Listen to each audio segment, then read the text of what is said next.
ফেসবুকে আর কোনো কাজই করবা না, শুধু শুধু ভিডিও বানাচ্ছি আর কোনো ইনকামই নেই। কেন বললাম? ভিডিওর লাস্টে বলবো, অবশ্যই শুধু ভিডিওটা পুরো মনোযোগ দিয়ে শুনতে হবে। আসসালামু আলাইকুম। সকালে দেখি বারান্দায় গিয়ে বাহিরে বৃষ্টি হয়েছে, এই ফাঁকে আমার বারান্দার গাছ থেকে কিছু সিম তুলে নিয়েছি। আসলে 2-3 দিন পর পর এরকম সুন্দর টাটকা কিছুটা সিম পাওয়া যায়। আর সাথে হচ্ছে কিছুটা মেহেদি পাতা, আজকে ফার্স্ট টাইম আমার গাছ থেকে তুলব। গাছের বয়স কমপক্ষে 5-6 মাস হবে, আমি হাত দিইনি, আজকে ফার্স্ট পারলাম হাতে দেওয়ার জন্য।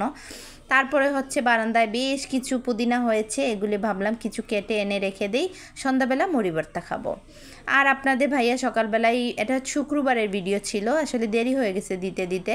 তো আপনাদের ভাইয়া সকালবেলা হচ্ছে মাছ নিয়ে আসছিল। এত সকালবেলা আসলে মাছ আসে না বাজারে, তখন বাজে সকাল 7টা, তাও 2 পদের মাছ পেয়েছে, আমাদের পছন্দের 2 পদের।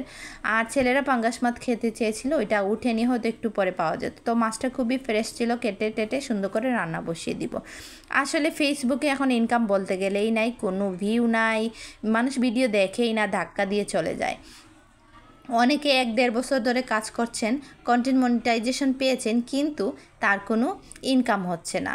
আমি বলবো আপু ভাইয়ারা, 1 বছর 1.5 বছর যদি কষ্ট করতে পারেন, আরও কিছুদিন কষ্ট করে দেখেন, সাফল্যের মুখ ইনশাল্লাহ দেখবেন। ফেসবুকের নতুন আপলোডের কারণে বা কিছু নতুন নিয়মের কারণে এরকম হচ্ছে। যখন পরিবর্তন হবে, ইনশাল্লাহ আপনার পেজের অবস্থা ভালো হবে। ধৈর্য ধরে কাজ করে যান, দেখবেন সাফল্য পাবেন।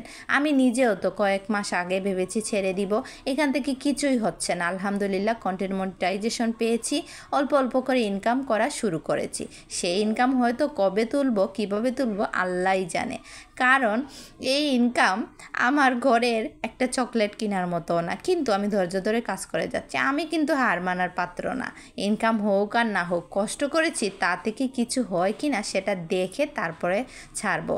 তো দেখুন, শুক্রবার মানেই তো 2 ছেলে বাসায় ছিল, তো আমি হচ্ছে ঘরের কাজের ফাঁকে ওদেরকে একটু দেখালাম। ছোটো ছেলে বসে কাঠ দিয়ে ঘর বানাবে, খেলবে, এটা ওর ইচ্ছা।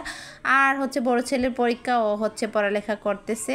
আর আপনাদের ভাইয়া 2 দিন আগে হচ্ছে গিয়ে চালের গুঁড়া, মানে চাল ভাঙিয়ে নিয়ে এসেছিলাম পিঠা খাওয়ার জন্য। তো এটা এনেছি, সুন্দর করে রোদে শুকিয়ে আবার রেখে দিয়েছিলাম।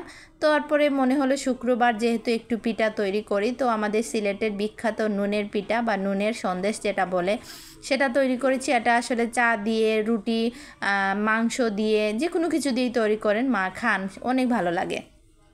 সিলেটে আসলে এটা গুল করে তৈরি করে, তবে আমি চারকোনা করে তৈরি করেছি।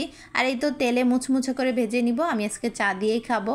আর মাংস থাকলে ঘরে মাংস দিয়ে খেতে কিন্তু ভীষণ ভালো লাগে। আর ওই যে পুদিনা পাতা পেরেছিলাম গাছ থেকে, তা দিয়ে মুড়ি ভর্তা না করলে কি হয়। তো এই তো মুড়ি ভর্তা করে নিলাম। আর যারা নতুন পেজ খুলেছেন বা পুরাতন আছেন, হতাশ হবেন না, কাজ করে যাবেন, দেখবেন ইনশাল্লাহ এক সময় না এক সময় সাফল্য পাবেন। শুধু ধৈর্যের ব্যাপার। ফেসবুক মানেই অনেক ধৈর্যশীল হতে হবে আপনাকে।